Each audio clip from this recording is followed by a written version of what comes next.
Hello what's up guys, आज बताऊंगा कि रेडियम कोड कैसे लेते हैं।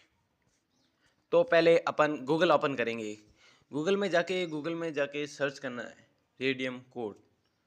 रेडियम कोड सर्च करने के बाद वेबसाइट आएगी, रिवॉर्ड एंड रिकमेंडेशन साइट। उसको क्लिक करना है। उसके अंदर जाके ऊपर ऑप्शन आएगा स्टोर का।